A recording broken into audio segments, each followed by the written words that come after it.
Good evening, everyone. Treasure Troller here from the partially mask-wearing militant state of Michigan, where our governor and dictator Gretchen Whitmer enacted a law specifically aimed at Treasure Troller so he cannot vlog while he's driving.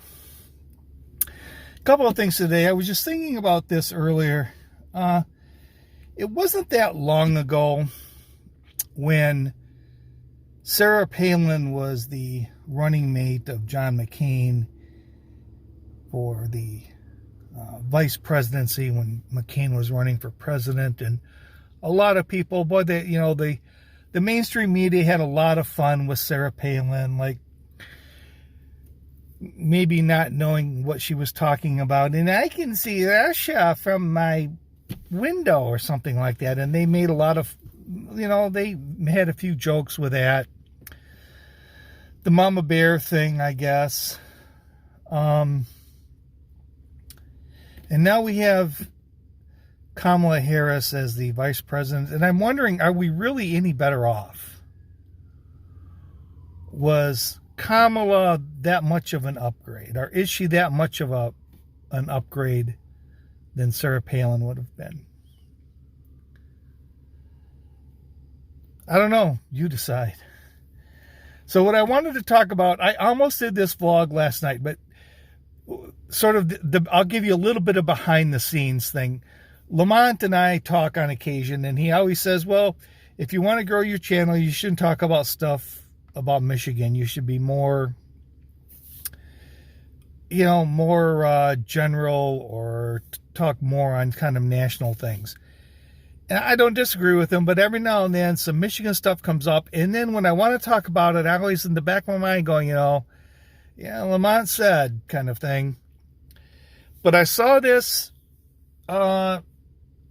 yesterday online, and I was like, it's Michigan. I don't want to talk about it. And then Lamont did a vlog today about some food stamp grifting, some gangsta food stamp people. And I go, well, he says this could only happen in Florida. So I wanted to throw him one better. And this was what I was going to talk about last night, or in my next Treasure Troller vlog, was going to be this, where this brother and sister and this other individual scammed COVID relief funds in the amount of $3.5 million. They applied for COVID funds in multiple states and in a different country. I'm not sure which one. I'm not looking at I got the little screenshot. So you're seeing the screenshots and I'm sort of talking.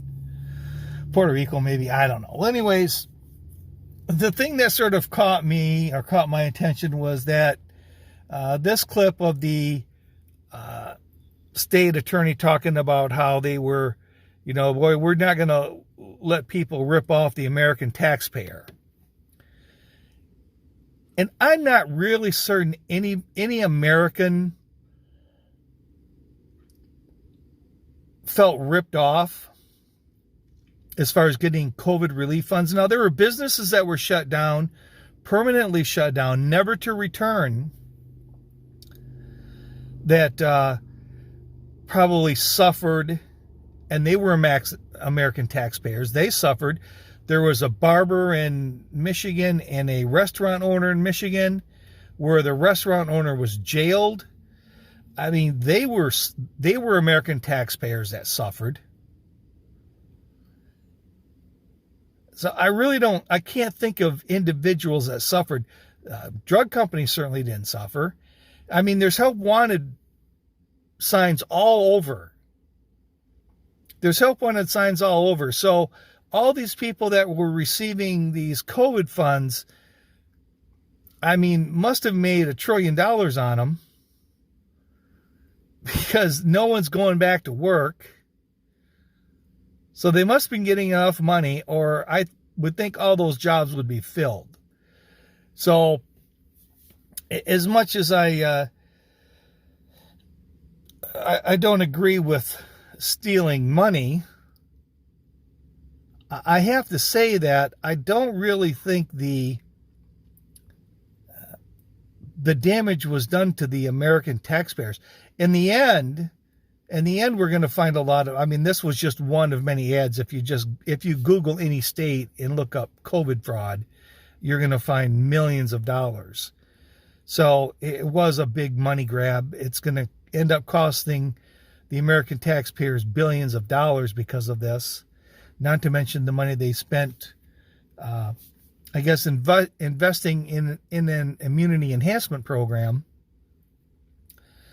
So in the end, it is going to be one big ripoff for the hardworking American taxpayer. So you were better off receiving funds and just going with the flow in the end. So that's what I wanted to show you. Sorry, Lamont. I know it was about Michigan, but I just disagree that American taxpayers were taken advantage of.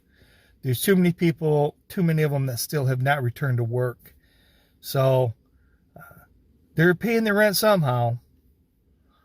Or I guess they're still able to live free under this enhancement program. So it's the hardworking American taxpayers that invest money in real estate to try to afford themselves a income through housing. They're the ones that can suffer.